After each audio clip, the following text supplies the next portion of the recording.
Hi students, today we are going to see the lecture number 4 of the chapter we have started mechanical properties of fluids from physics part 2, physics part 1. Physics part 1 was the chapter mechanical properties of fluids. In this particular chapter, what we are going to see today, measurement of pressure. आपल्याला आज काय पाहिजे ते measurement of pressure. The instrument with the help of which the pressure is measured. ज्या इंस्ट्रुमेंटच्या आधारे pressure मोजलं जातं त्या इंस्ट्रुमेंटला या ठिकाणी दिल्याप्रमाणे प्रेशर मीटर म्हणतात, प्रेशर गेज म्हणतात किंवा मग असं व्हॅक्यूम गेज असं म्हणतात, राईट. ठीक आहे.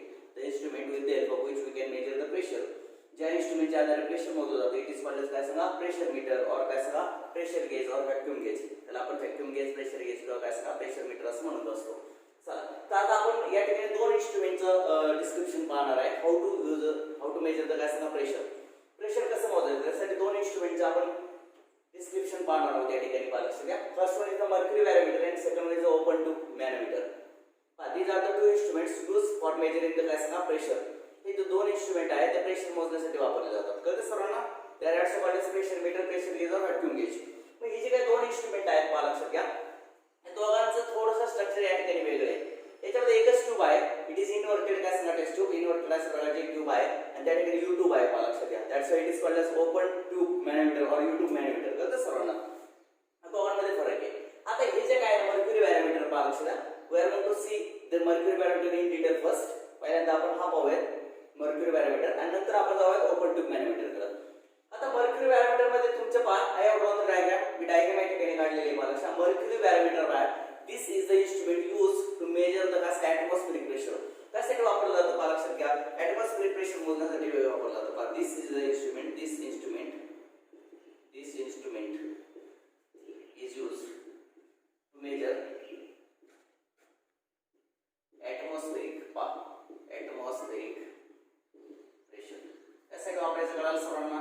ॲटमॉस्फेरिक प्रेशर मोजण्यासाठी इंस्ट्रुमेंटचा उपयोग केला जातो मर्क्युरी बॅरोमीटरचा. कळतं सर्वांना. ठीक आहे. आता पहा लक्षात घ्या ॲटमॉस्फेरिक प्रेशर कसं मोजायचं पहा. इट कन्सिस्ट ऑफ द काय 1 मीटर लॉंग ग्लास ट्यूब पहा having the diameter of 1 centimetre. पहा त्याच्यामध्ये काय सांगा मी जे काही ठळक होते ते सांगणार होतं बरोबर. ठीक आहे. 1 मीटर लॉंग, 1 मीटर काय सांगा लॉंग ग्लास ट्यूब. त्याच्यामध्ये एक 1 मीटर लॉंग ग्लास ट्यूब आहे आणि हॅविंग डायमीटर त्याचा डायमीटर जो आहे पहा हॅविंग डायमीटर काय सांगा 1 सेंटीमीटर नियर अबाउट. कळतं सर्वांना. 1 सेंटीमीटर डायमीटर आणि 1 मीटर लॉंग अशा प्रकारचे ते काय सांगा एक ग्लास ट्यूब असते. कळतं सर्वांना. ठीक आहे. It is filled with mercury up to its brim.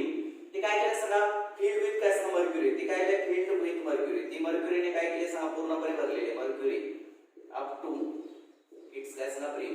Brim म्हणजे त्या कड्यापर्यंत अगदी कडेपर्यंत काय करायचं सांगा भरायची. अँड इन्व्हर्टेड सडनली आणि सडनली काय करायचं पालक इन्व्हर्टेड करायचे in a bowl containing mercury. पा मर्क्युरी असणाऱ्या बाउल मध्ये काय करायचं सांगा त्याला सडनली काय करायचं इन्व्हर्ट करायची. कळतं सर्वांना. ठीक आहे. आता इन्व्हर्ट केल्यानंतर काय होणार पा सम ऑफ द मर्क्युरी गेट्स काय सांगा स्पिल इनटू द बाउल. ठीक आहे. जसं की सम मर्क्युरी काही मर्क्युरी जे आहे पहा some of the mercury gets spill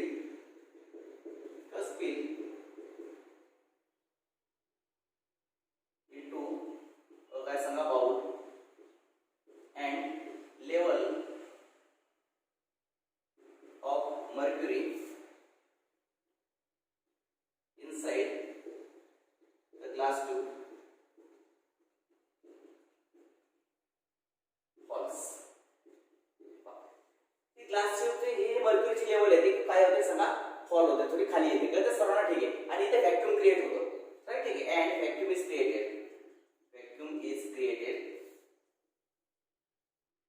at the upper part. at the काय सांगा upper part. called as Torricelli's vacuum असं म्हणतात त्याला. पहा टॉरिसेलिस व्हॅक्यूम त्याला आपण काय म्हणतो सांगा टॉरिसेलिस व्हॅक्यूम असं म्हणतात. नीट लक्षात घ्या काय काय सांगतोय. टॉरिसेलिस व्हॅक्यूम तयार झाला त्या ठिकाणी. तर सर्वांना हे सगळं झालं कन्स्ट्रक्शन थोडक्यात त्याचं.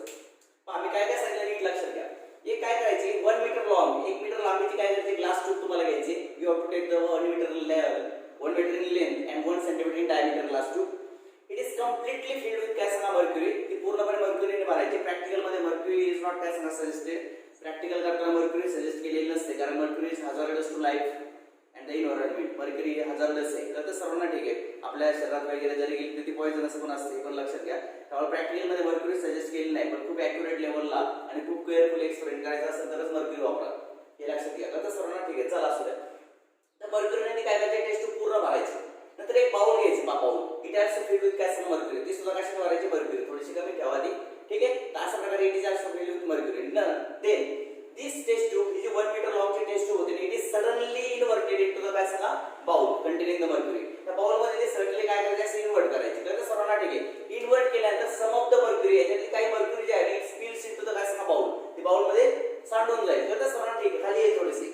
सम ऑफ द मर्क्युरी गेट्स काय सांगा, स्पिल्स इनटू द बाउल. ती बाउल मध्ये सांडून जाईल. And the level of the काय सांगा, mercury at the top level. Top level ही मर्क्युरीची लेवल इट विल काय सांगा, फॉल्स डाऊन. ती काय सांगा, थोडीशी खाली.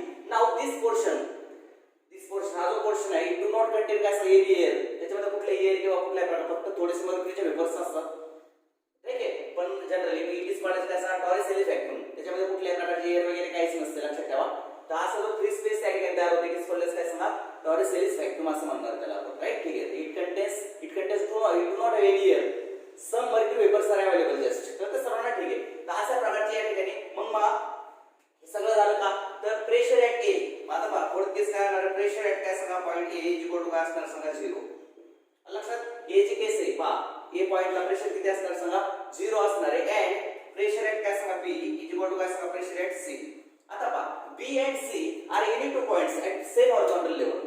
पहा बी आणि सी हे दोन कुठले तरी हॉरिझॉन्टल, सेम हॉरिझॉन्टल लेवलला मी काय केलं सांगा, बाउल मध्ये दोन पॉइंट्स घेतले. कुठले कळाल तुम्हाला, B and C at the surface of the काय सांगा, मर्क्युरी इन द बाउल. बाउलच्या मर्क्युरी जे बाउल मध्ये त्याच्या सरफेसला आम्ही बी आणि सी दोन सेम हॉरिझॉन्टल लेवलला काय केलं, दोन पॉइंट्स घेतले. C point is outside the काय सांगा, ग्लास ट्यूब. सी पॉइंट जो ग्लास ट्यूबच्या आउटसाइडला आहे, B point is inside the glass tube. कळतं सर्वांना.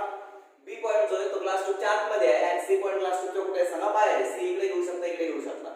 Now you can see that B and C both points are on the काय सांगा, सेम हॉरिझॉन्टल लेवल. बी आणि सी दोन्ही सेम हॉरिझॉन्टल लेवलला असल्यामुळे दोन्हीच्या दोन्ही point the pressure at B and the pressure at काय सांगा, सी इज सेम. मी इथे लिहिले ते pressure at B and pressure at काय सांगा, सी इज सेम. आता what is the pressure at C. C वर किती प्रेशर आहे, तर सी वर काय होते पहा, हे जे काय ऍटमॉस्फेरिक प्रेशर आहे ना, हे काय करते सांगा, याला खाली दाबते पालक ऍटमॉस्फेरिक प्रेशर. तर ते सर्वांना ठीक आहे. मग आता pressure at B and pressure at C is equal to काय आलं सांगा, ऍटमॉस्फेरिक प्रेशर. त्याला आपण काय म्हणतो सांगा, atmospheric pressure which is to be measured. ते आपल्याला मोजायचे. तर ते सर्वांना ठीक आहे. म्हणजे आपल्याला प्रेशर ॲट सी किंवा बी ते सेमच असणार आहे, तर ते आपल्याला काय करायचं सांगा बरं, मोजायचे. हे लक्षात घ्या. तर ते सर्वांना ठीक आहे. मग आता काय प्रिन्सिपल वापरणार आहे, नीट लक्षात घ्या.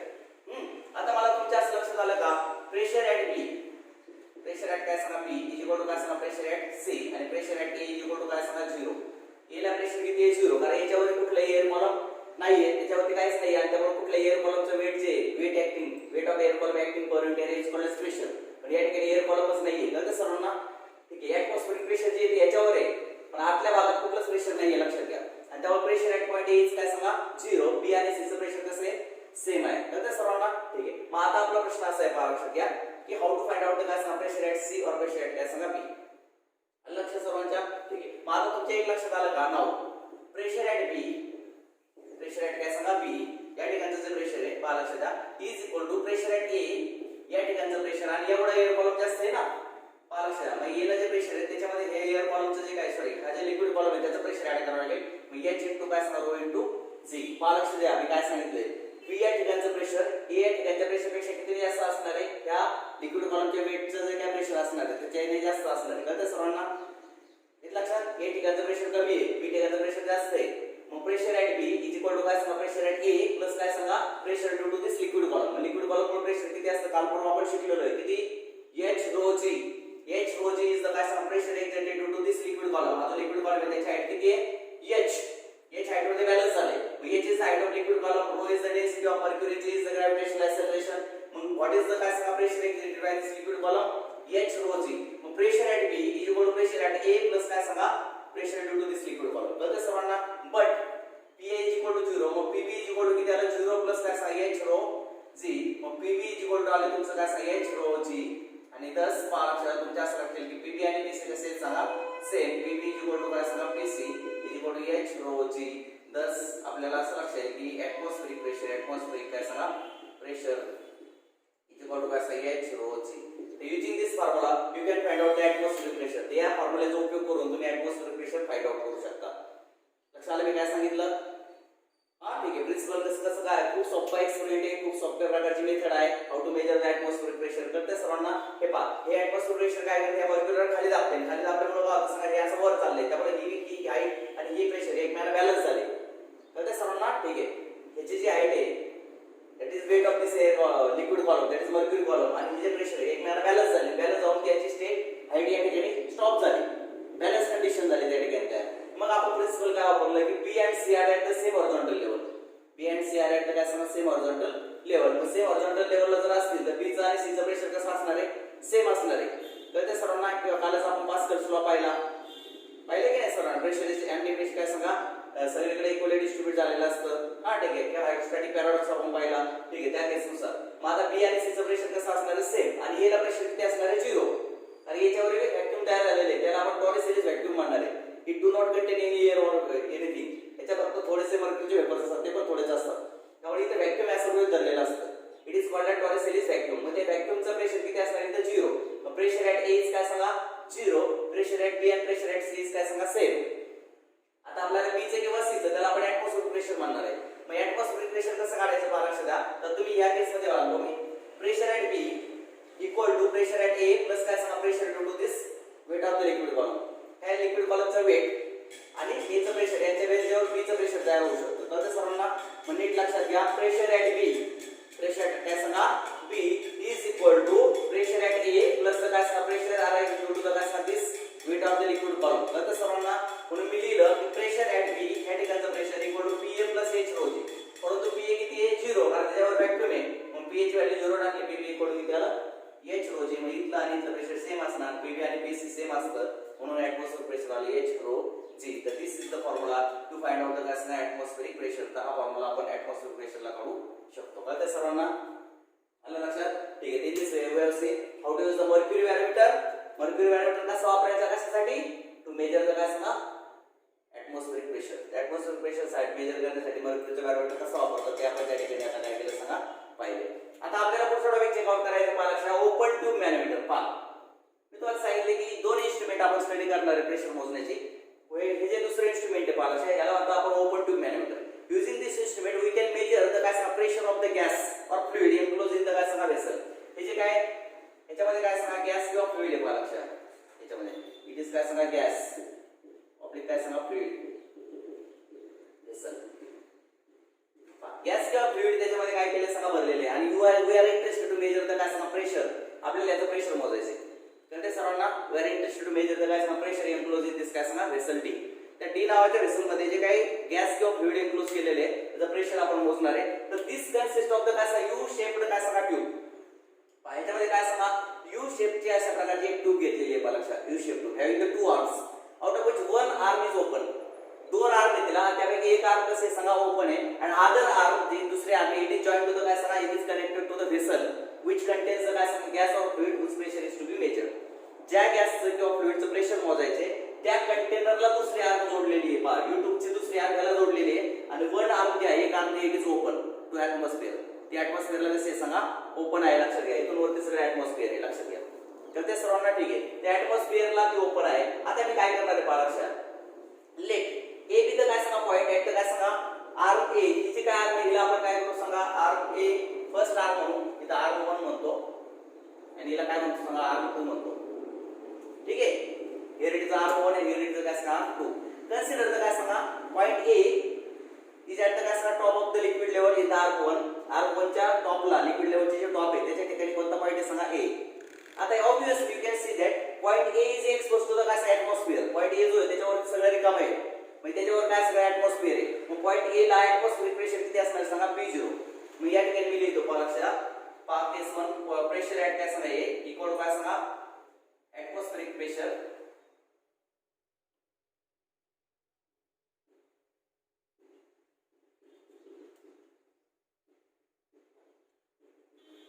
त्याला P0 म्हणत आपण. पहा what is ॲटमॉस्फिअरिक pressure? P0.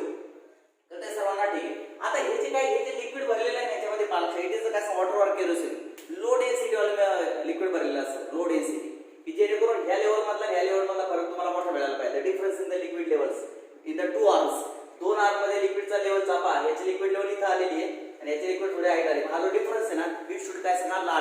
Large असल्यानंतर आपल्याला रीडिंग किंवा कॅल्क्युलेशन ॲक्युरेट येतात आणि त्यासाठी कमी डेन्सिटी वालं लिक्विड ऍक्टिव्हिटी भरलेलं असतं, केरोसिन किंवा वॉटर.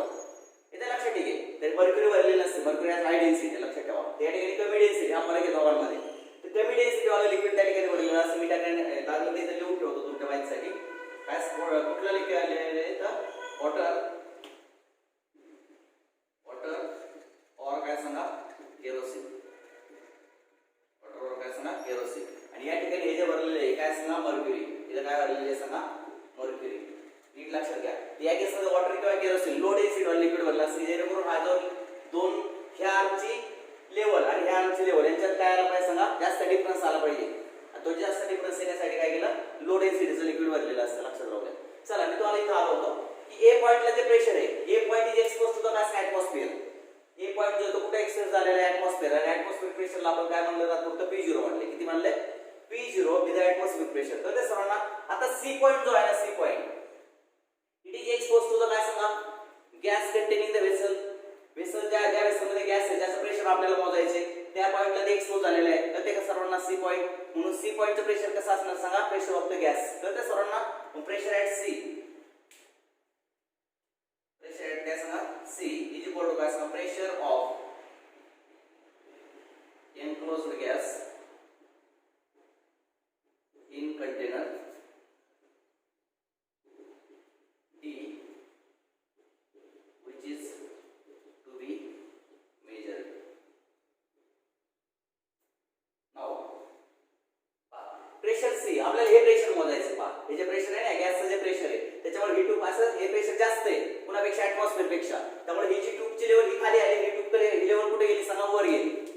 या जो गॅस एनक्लोज केलाय ना त्याचं प्रेशर हे ॲटमॉस्फिअरिक प्रेशर पेक्षा जास्त असेल तर काय होईल सांगा ही लेवल थोडी खाली जाईल, ट्यूबची ही लेवल थोडी काय होईल सांगा वर जाईल. हे प्रेशर कमी, हे प्रेशर कसं आहे थोडंसं जास्त आहे. नीट लक्षात घ्या. तर सर्वांना ठीक आहे. आता पहा लक्ष द्या. Now B and C are 2 points are काय सांगा 2 points in 2 arms respectively, in 2 arms respectively at the same horizontal level. एकाच horizontal level ला मी काय केलं सांगा B आणि C नावाचे 2 पॉइंट्स घेतले. तर ते पहा B ची आणि C ची लेवल कळले का तुम्हाला कशी घेतली सांगा same. You can see that B and C आता काय सांगा 2 पॉइंट्स इन 2 आर्म्स रिस्पेक्टिव्हली. या आर्म मध्ये एक आणि काय सांगा त्या आर्म मध्ये एक. तर सर्वांना C च्या करस्पॉन्डिंग एक B पॉइंट घेतला आलेला. आता मग जर दोन्ही पॉइंट सेम horizontal level असेल तर PB इक्वल टू कोण येणार सांगा PC येणार आहे. तर ते सर्वांना PB इक्वल टू काय येणार सांगा PC येणार आहे. काय अडचण येत नसेल तुम्हाला कारण B पॉइंट आणि C पॉइंट आर वन काय सांगा same horizontal level. That's why pressure at काय सांगा C आणि प्रेशर ॲट काय सांगा B इज काय सांगा सेम. तर ते सर्वांना ठीक आहे. मग आता तेच आपल्याला पाहिजे B ला किंवा C ला प्रेशर किती त्याला आपण प्रेशर ऑफ द गॅस म्हणणार आहे. तर सर्वांना ठीक आहे. इथपर्यंत आपण आलो सगळे. आता पुढे चला. आता पहा फ्रॉम फिगर, फ्रॉम काय सांगा फिगर. फिगर मधून तुमच्या काय लक्षात येतं पहा प्रेशर ॲट B, पहा प्रेशर ॲट काय सांगा B इज इक्वल टू काय सांगा प्रेशर ॲट A आणि प्लस पहा B ला असणारं प्रेशर हे A ला असणारं प्रेशर आणि त्यात प्लस एवढा जो काय हा जो लिक्विडचा कॉलम आहे ना हा इथून तेवढा त्याचं जे वेट आहे त्याच्यामुळे प्रेशर म्हणजे A चं प्रेशर प्लस या लिक्विडच्या कॉलमच्या वेटचं प्रेशर. परत ऐका द प्रेशर ॲट काय सांगा A म्हणजे atmospheric pressure plus the pressure exerted to this liquid column is equal to pressure at काय सांगा B.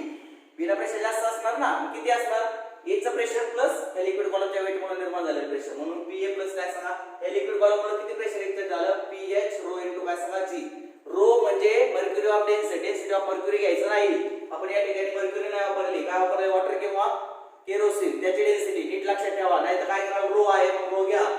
इकडे रो डेन्सिटी ऑफ मर्क्युरी साठी कारण मर्क्युरी वापरलेले आहे. तिकडे रो काय वापरलाय सांगा इकडे रो काय घ्यायचा आहे डेन्सिटी ऑफ वॉटर किंवा केरोसिन जे तुम्ही वापरला असेल ते घ्यायचे. नीट लक्षात ठेवा. ओपन ट्यूब मॅनोमीटर मध्ये दुसरं तुम्ही लिक्विड काय वापरलं त्याची डेन्सिटी येते. राईट लक्षात ठीक आहे. अशा प्रकारे but PB is equal to काय सांगा P इज इक्वल टू काय सांगा pressure of gas, pressure of काय सांगा गॅस इन D आणि PA इज इक्वल टू काय सांगा P0 is equal to atmospheric pressure, atmospheric pressure.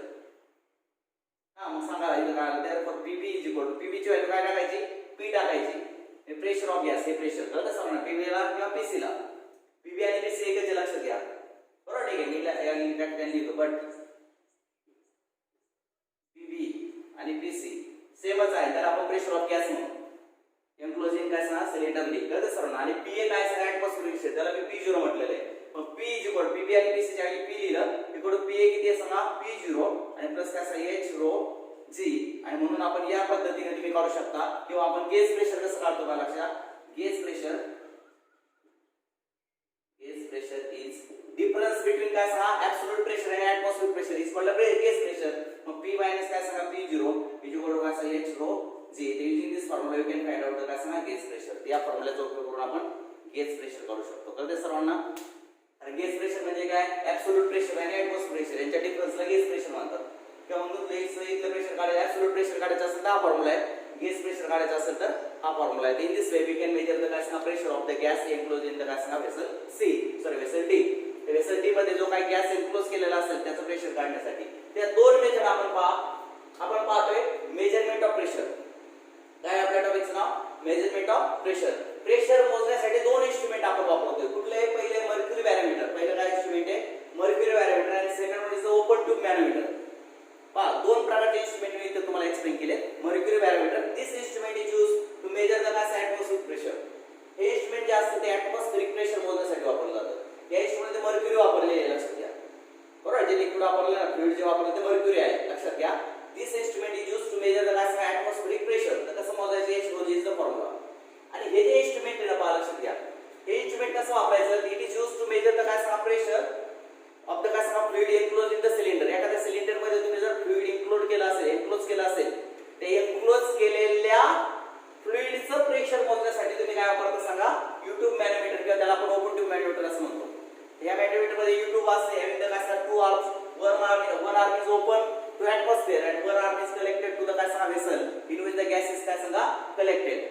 ज्याच्यामध्ये गॅस कलेक्ट झाला त्याला एक दुसरी आर्म जोडलेली आणि एक ती ऍटमॉस्फिअरला आहे. या ठिकाणचं प्रेशर किती आहे सांगा ऍटमॉस्फेरिक प्रेशर P0 आणि आपल्याला हे प्रेशर मोजायचं. मी या ठिकाणी याच्याच हॉरिझॉन्टल लेवलला B नावाचा पॉइंट घेतला. पण नाव B च्या पॉइंटचं प्रेशर आणि C च्या पॉइंटचं प्रेशर कसं असणार आहे सेम असणार आहे. मग B चं प्रेशर कसं काढणार प्रेशर ऍट A प्लस काय सांगा pressure due to this air power liquid power. मग ते प्रिन्सिपल घेतलं pressure at B is equal to pressure at A plus काय सांगा pressure due to the liquid power. कळते. आणि मग त्या पद्धतीने सॉल्व्ह करत गेलो. फ्लुइड गेटचं काय सांगा absolute pressure as well as gauge pressure of this liquid or of this fluid. आलं लक्षात. तर दोन्हीच्या दोन्ही मेथड तुमच्या लक्षात आले असेल असं गृहीत धरूया. सोपं आहे मेथड दोन्हीच्या दोन्ही. राईट करून घ्या तुमच्या नोटबुक मध्ये डायग्राम्स काढा त्याच्या राईट घ्यायचा एक स्क्रीनशॉट काढा किंवा राईट करून घ्या. Then I am going to take the काय नेक्स्ट वन. तोपर्यंत तुम्ही सगळं राईट करून टाका. ठीक आहे स्क्रीनशॉट घ्या त्याचा. मी पुढचा टॉपिक घेणार आहे आता 1-2 मिनिटात.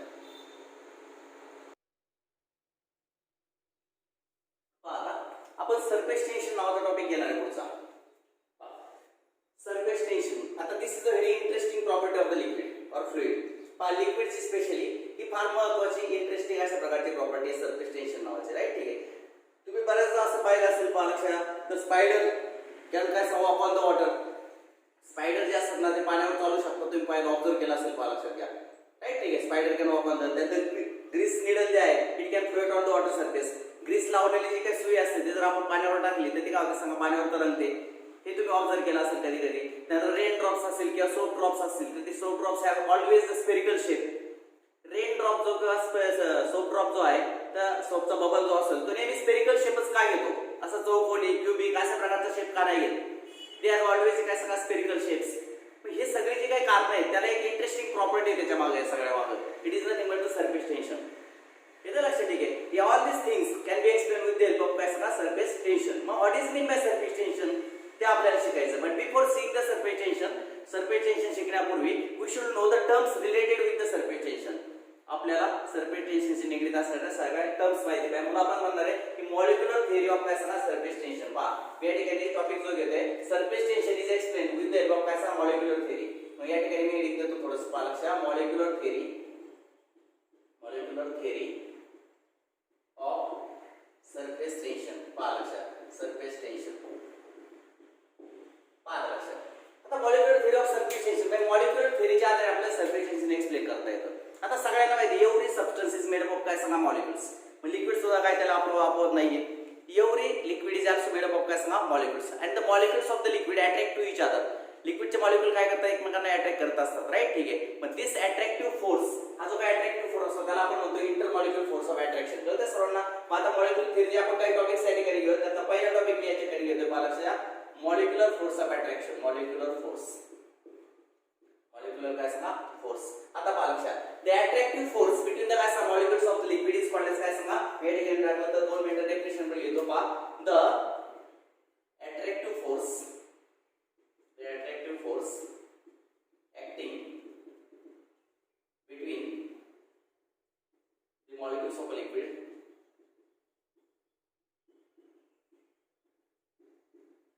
is called as molecular force. त्याला आपण काय म्हणतो सांगा मॉलिक्युलर फोर्स. थोडक्यात दोन मॉलिक्युल मध्ये जो फोर्स ऑफ अट्रॅक्शन असतो, तर force of attraction acting between the two molecules, it is called as काय सांगा मॉलिक्युलर फोर्स. कळतं सर्वांना, the attractive force acting between two molecules किंवा between the molecules of a liquid, it is called as काय सांगा molecular force. आता molecular force हे दोन प्रकारचे असतात. किती प्रकारचे असतात पहा, दोन प्रकारचे पहा. इट हॅज टू टाइप्स पहा. Molecular force, molecular force has two types, याचे दोन प्रकार पडतात पहा.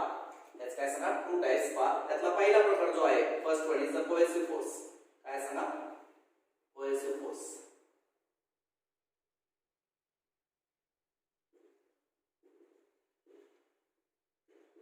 आणि सेकंड जो आहे पहा लक्षात adhesive force. First one is the cohesive force आणि सेकंड वन इज द काय सांगा ऍडेसिव्ह फोर्स. आता what is mean by cohesive force, co म्हणजे एकाच प्रकारचे, बरोबर ठीक आहे. द फोर्स ऑफ अट्रॅक्शन किंवा force of attraction acting between the two molecules of the same substance. एकाच सबस्टन्सचे दोन मॉलिक्युल मध्ये जो फोर्स ऑफ अट्रॅक्शन असतो, बरोबर. The force of attraction acting between the काय सांगा to molecules of same substance. कळतं सर्वांना, ठीक आहे. तर त्याला आपण काय म्हणतो सांगा कोहेसिव्ह फोर्स असं म्हणायचं. म्हणजे एकाच प्रकारच्या सबस्टन्सच्या दोन मॉलिक्युल मध्ये जो फोर्स ऑफ अट्रॅक्शन त्याला म्हणायचं कोहेसिव्ह, आणि वेगवेगळ्या प्रकारच्या सबस्टन्सच्या दोन मॉलिक्युल मध्ये जो फोर्स ऑफ अट्रॅक्शन त्याला म्हणतात ऍडेसिव्ह फोर्स. पहा लक्ष द्या. आता कोहेसिव्ह म्हणजे काय, तर force of attraction acting between the काय सांगा टू गॅस मॉलिक्युल्स किंवा टू एअर मॉलिक्युल्स. दोन हवेच्या मॉलिक्युल मध्ये जो फोर्स ऑफ अट्रॅक्शन आहे त्याला आपण काय म्हणणार कोहेसिव्ह. कारण पहिला मॉलिक्युल सुद्धा एअरचाच आणि सेकंड मॉलिक्युल सुद्धा एअरचाच, आणि मग त्यांच्यामध्ये जो फोर्स ऑफ अट्रॅक्शन असणार त्याला आपण म्हणणार कोहेसिव्ह फोर्स. किंवा the force of attraction between the काय सांगा टू मॉलिक्युल्स ऑफ वॉटर. पाण्याच्या दोन मॉलिक्युल मध्ये फोर्स ऑफ अट्रॅक्शन असतो तो cohesive, because first molecule is also water and second molecule is also of काय सांगा वॉटर. म्हणजे एकाच सबस्टन्सच्या दोन मॉलिक्युल मध्ये जो फोर्स ऑफ अट्रॅक्शन असेल तर त्याला म्हणायचं कोहेसिव्ह फोर्स. आणि वेगवेगळ्या प्रकारचा, आता फॉर एक्झाम्पल मी जर पाणी काय केलं पाण्याच्या, पाणी जे ते ग्लासवर ओतलं तर पाण्याचे काय मॉलिक्युल ग्लासवर अट्रॅक्ट होतात, बरोबर की नाही. पाण्याचे काय मॉलिक्युल्स काय होतात सांगा ग्लासला अट्रॅक्ट होतात, ग्लास वेट होते. मग पाण्याचे मॉलिक्युल आणि काय सांगा ग्लास यांचे जो फोर्स ऑफ अट्रॅक्शन झाला तो ऍडेसिव्ह आहे. कोणता आहे ऍडेसिव्ह. किंवा मी आता या ठिकाणी पिकले या इंकने इथं लिहितोय की नाही. आता ही याच्यावर काय केली सांगा स्टिक झाली. मग हा इंक आणि काय सांगा बोर्ड यांचा जो फोर्स ऑफ अट्रॅक्शन त्याला कोणता फोर्स म्हणतो तुम्ही ऍडेसिव्ह. कारण एक सबस्टन्स हा इंक आहे, सेकंड सबस्टन्स कोणता आहे सांगा बोर्ड आहे. These are the different materials. मग दोन डिफरंट सबस्टन्सच्या मॉलिक्युल मध्ये जो फोर्स ऑफ अट्रॅक्शन असतो त्याला म्हणायचं ऍडेसिव्ह फोर्स. आणि सेम सबस्टन्स एकाच प्रकारच्या पदार्थाचे जे दोन मॉलिक्युल असतात त्यांच्या जो फोर्स ऑफ अट्रॅक्शन असतो त्याला म्हणायचं काय सांगा कोहेसिव्ह फोर्स. तर ते सर्वांना मग त्याची व्याख्या मी 1-2 मिनिटात लिहितो. The molecular force, the molecular काय सांगा force acting between the molecules of काय सांगा molecules of same substance is called as काय सांगा कोहेसिव्ह फोर्स. त्याला आपण काय म्हणतो सांगा कोहेसिव्ह फोर्स करतो. एक्झाम्पल काय फोर्स ऑफ काय सांगा attraction between the to air molecules, force of attraction between the काय सांगा टू वॉटर मॉलिक्युल्स. तर ते सर्वांना ठीक आहे. आणि याचा काय सांगता द मॉलिक्युलर फोर्स, काय सांगा molecular force acting between the molecules of different substances is called as adhesive force. नीट लक्षात घ्या, दोन एअर मॉलिक्युल मधला फोर्स कोहेसिव्ह, दोन वॉटर मॉलिक्युल मधला फोर्स कोहेसिव्ह, परंतु इंक आणि बोर्ड याच्यातला फोर्स कोणता आहे ऍडेसिव्ह. इंक आणि बोर्ड काय सांगा ऍडेसिव्ह फोर्स आहे. लक्षात ठेवा. कळतं सर्वांना, ठीक आहे. लक्षात समजलं ठीक आहे. ऍडेसिव्ह म्हणजे वेगवेगळ्या प्रकारच्या मॉलिक्युल्स मध्ये असणारा फोर्स ऑफ अट्रॅक्शन, आणि कोहेसिव्ह म्हणजे सेम टाइपच्या सबस्टन्सच्या मॉलिक्युल मध्ये असणारा फोर्स ऑफ अट्रॅक्शन. तर कोहेसिव्ह आणि ऍडेसिव्ह अशा प्रकारचे फोर्सचे किती प्रकार पडतात, दोन प्रकार पडतात. तर ते सर्वांना कसा मॉलिक्युलर फोर्स. कळलं सर्वांना. The attractive force acting between the two molecules of the liquid. तुम्हाला सर्वांना माहिती आहे की कुठल्याही प्रकारचा सबस्टन्स असो त्याचे काय करतात सांगा बरं, मॉलिक्युल्स एकमेकांना अट्रॅक्ट करत असतात. कळतं सर्वांना. त्याचे मॉलिक्युल्स काय करत असतात अट्रॅक्ट करत असतात. तर त्या मॉलिक्युल फोर्सचे दोन प्रकार पडतात, कोहेसिव्ह आणि काय सांगा ऍडेसिव्ह. सॉलिड्सचा कोहेसिव्ह फोर्स हा एकदम स्ट्रॉंग असतो. सॉलिडचा कोहेसिव्ह फोर्स कसा असतो एकदम स्ट्रॉंग असतो. त्यामुळे सॉलिड हॅज डेफिनेट शेप. सॉलिडला त्याचा स्वतःचा एक डेफिनेट शेप असतो. सॉलिडचा लिक्विड आणि गॅसच्या तुलनेत सॉलिडचा कोहेसिव्ह फोर्स जो एकदम स्ट्रॉंग असतो. दॅट्स व्हाय सॉलिड हॅज काय सांगा डेफिनेट शेप. आलं लक्षात ठीक आहे. आणि ऍडेसिव्ह असं बघा दोन फोर्सेस असतात. चला मी दुसरा कन्सेप्ट घेतो या ठिकाणी. ए झाला.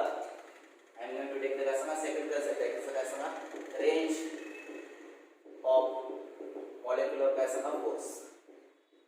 आम्ही पहिले डेफिनेशन लिहून टाकतो त्यामध्ये. The maximum distance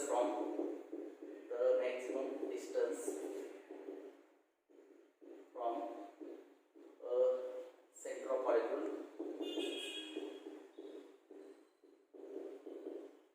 to which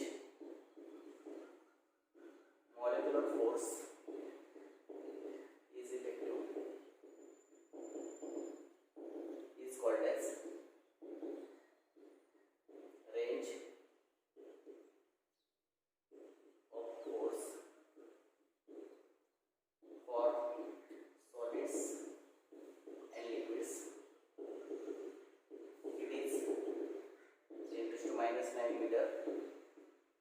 It is very short range force. काय सांगितले मी लक्षात. मी तुला एक्सप्लेन करतो. रेंज ऑफ फोर्स किंवा रेंज ऑफ मॉलिक्युलर फोर्स. आता मॉलिक्युलर फोर्स हे किती अंतरापर्यंत इफेक्टिव्ह असतात. समजा हा मॉलिक्यूल जर या ठिकाणी असेल पालक्ष, हा मॉलिक्यूल जर या आज मॉलिक्यूल आहे पालक्ष, मग हा काय करतो इथल्या मॉलिक्यूल अटॅक करू शकतो का तर नाही करू शकत. कारण ह्याच्यातलं अंतर कसं आहे खूप जास्त आहे. पण हा मॉलिक्यूल जर मी इथं जर एखादा मॉलिक्यूल आणला इथं तर हा मॉलिक्यूल याला अटॅक करू शकतो. कळतं सर्वांना ठीक आहे. मग इथं काय सांगितलं तर maximum distance from the centre of molecule. मॉलिक्यूलच्या सेंटर पासून मॅक्सिमम किती अंतरापर्यंत तर साधारणपणे हा मॉलिक्यूल आहे कोणता ब्लॅक कलरचा आणि तो ह्याचा हा जो काही इन्फ्लुएन्स आहे इथपर्यंतच्या अंतरातल्या मॉलिक्यूलला काय करतो सांगा अटॅक करू शकतो. म्हणून रेंज म्हणजे काय तर इथून तर इथपर्यंत हे जे अंतर याला म्हणायचे काय सांगा रेंज ऑफ मॉलिक्युलर फोर्स. तर ते सर्वांना कुठलाही मॉलिक्यूल हा जो मॉलिक्यूल ब्लॅक कलर वाला तो मॉलिक्यूल काय करतो तर हे साधारणपणे हा जो काही रिजन आहे इथपर्यंत त्याचा मॉलिक्युलर फोर्स इफेक्टिव्ह आहे. मग या रिजन पर्यंत म्हणजे जी काय रेंज आहे त्याला आपण काय सांगा रेंज ऑफ काय मॉलिक्युलर फोर्स म्हणतात. The maximum distance from a centre of molecule. मॉलिक्यूलच्या सेंटर पासून जास्तीत जास्त जेवढा अंतर की जिथपर्यंत the molecular force is effective. या मॉलिक्यूलचा जो फोर्स आहे या मॉलिक्यूलचा जो प्रभाव आहे तो किती अंतरापर्यंत इफेक्टिव्ह आहे या अंतरापर्यंत. मग या अंतरापर्यंत जेवढे किती मॉलिक्यूल येते ना तो अटॅक करणार आहे. या मॉलिक्यूलला तो अटॅक करू शकत नाही. नीट लक्षात घ्या. तर सर्वांना ठीक आहे. अशा पद्धतीने the maximum distance from the centre of molecule up to which the काय सांगा molecular force is effective it is called as काय सांगा रेंज ऑफ फोर्स. म्हणजे हे जे अंतर आहे ना हे रेडियस ऑफ मॉलिक्यूल आहे बरं का. नीट लक्षात घ्या. हे अंतर नाहीये जिथपर्यंत तो फोर्स इफेक्टिव्ह आहे तिथपर्यंत तो काय करू शकतो बाकीच्या मॉलिक्यूल्सवर इन्फ्लुएन्स दाखवू शकतो. त्याला म्हणायचं काय असणार रेंज ऑफ मॉलिक्युलर फोर्स. आणि हा 10⁻⁹ साधारणपणे फ्यू नॅनोमीटर एवढी त्याची रेंज असते. पण तो खूप शॉर्ट रेंजचा असा फोर्स आहे. तर त्या सर्वांना लक्षात राहील. सर्वांच्या दिस इज द सेकंड कन्सेप्ट. आता तिसरी कन्सेप्ट मी या ठिकाणी सांगतो तुम्हाला. पारक्षा थर्ड कन्सेप्ट आहे म्हणून it is nothing but the sphere of influence. Sphere of काय सरा इन्फ्लुएन्स. त्याची डेफिनेशन मी लगेच लिहून टाकतो.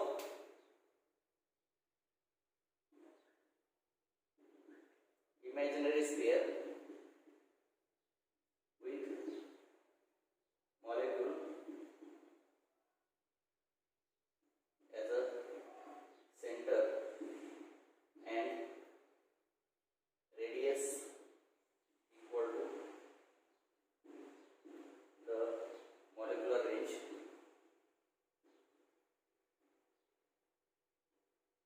is called as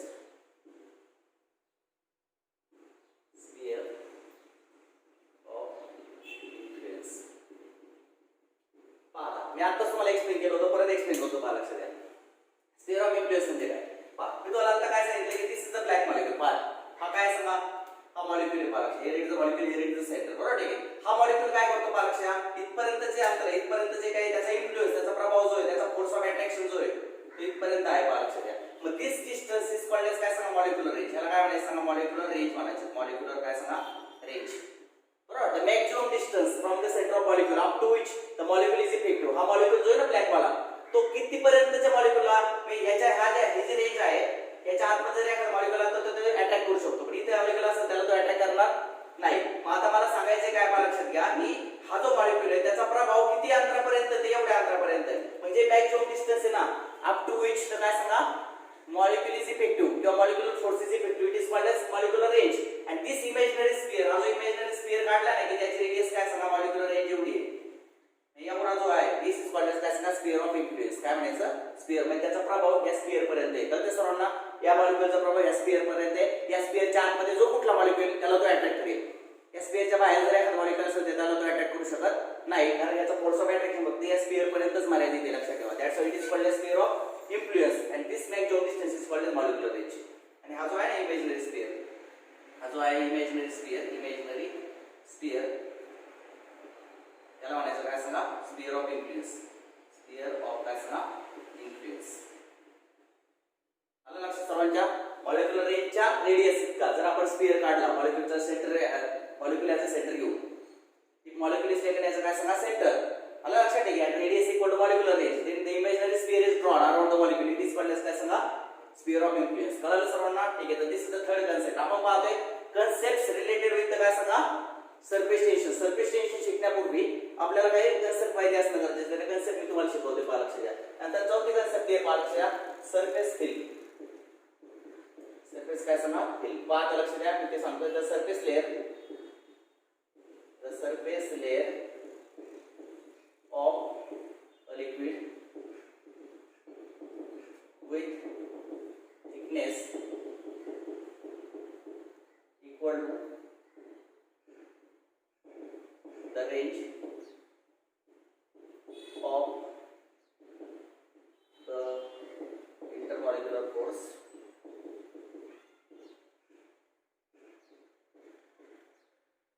is called as surface field. काय सांगितले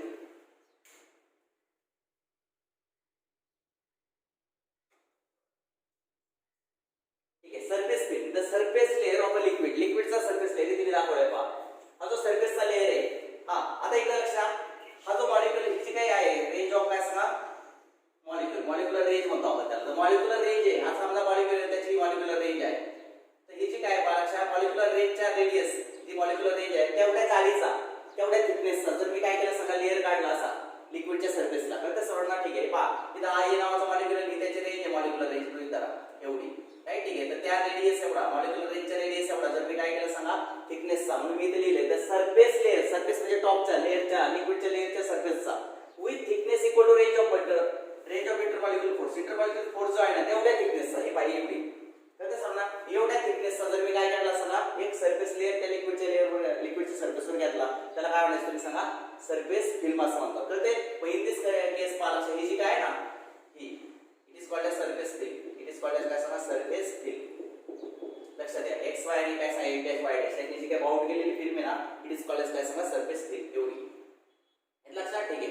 what is the surface film. It is the काय सांगा लेयर ऑफ द काय सांगा surface of the liquid whose thickness is equal to काय सांगा इंटरमॉलिक्युलर रेंज ऑफ द काय सांगा फोर्स. तर सर्वांना इंटरमॉलिक्युलर रेंज ऑफ फोर्स जो आहे ना त्याच्या लेंथ तेवढी लेंथ तेवढ्या थिकनेसचा जर लेयर आपण लिक्विडच्या सरफेसवर घेतला तर त्याला म्हणायचं काय सांगा सरफेस फिल्म असं म्हणायचं. कळेल सर्वांना ठीक आहे. In this case frequency x Y आणि काय सांगा एक्स डॅश वाय डॅश ही बाउंड करतात त्याला सरफेस फिल्म असं म्हणतात. आणि पुढचा टॉपिक मी या ठिकाणी येते पहा लक्षात free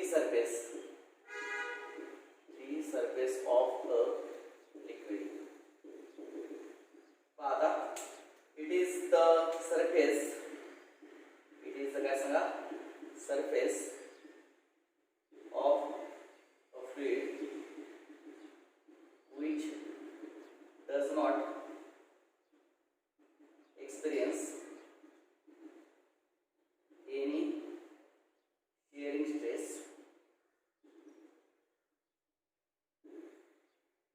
is called as free surface म्हणजे काय it is the surface of काय सांगा फ्लुइडचा हा सरफेस जो आहे हे पहा हा जो सरफेस आहे हा कोणता एक्स वाय इन फिगर लागला तुम्ही इथे लिहितो in figure surface x Y is called as काय सांगा फ्री सरफेस आणि इन फिगर या ठिकाणी x dash y dash is called as surface film. याला आपण सरफेस फिल्म म्हणतो. ठीक आहे. तर या केस मध्ये पाहा लक्षात घ्या दिस सरफेस हा जो एक्स वाय सरफेस आहे ना which is the boundary of काय एअर अँड लिक्विड यांची जी बाउंड्री आहे सरफेस त्याला म्हणायचं काय सांगा फ्री सरफेस त्याला काय म्हणायचं फ्री सरफेस आणि झाली सरफेस फिल्म जी आहे ना मॉलिक्युलर रेंज एवढ्या थिकनेस जर आपण फिल्म घेतली सरफेसला त्याला म्हणायचं सरफेस फिल्म आणि हा जो आहे ना वरचा एक्स वाय इट इज काय सांगा फ्री सरफेस त्याला काय म्हणायचं free surface. It do not have any shearing stress at that particular surface. It is the boundary separating the air and the gas liquid. Right? It is what is gas free surface. अशा प्रकारे सगळ्या गोष्टी आपल्याला त्या ठिकाणी काय करता येईल सांगता येतील. तर सर्वांना ठीक आहे. This way we have seen the terms related with the gas surface tension. आता ह्या टर्म्स आपल्याला माहिती आहेत कारण मी बऱ्याचदा याचा उपयोग करेल याचा उपयोग करेल पुढच्या वेळेला. तर आपल्याला माहिती पाहिजे काय सरफेस फिल्म म्हणजे काय मॉलिक्युलर रेंज म्हणजे काय स्फिअर ऑफ इन्फ्लुएन्स म्हणजे काय ते याच्या आधारे उद्या आपल्याला काय करायचे surface tension of the liquid हा टॉपिक आपल्याला सुरू करायचा ओके ओके तर we are going to see tomorrow molecular theory of surface tension that is surface tension in detail okay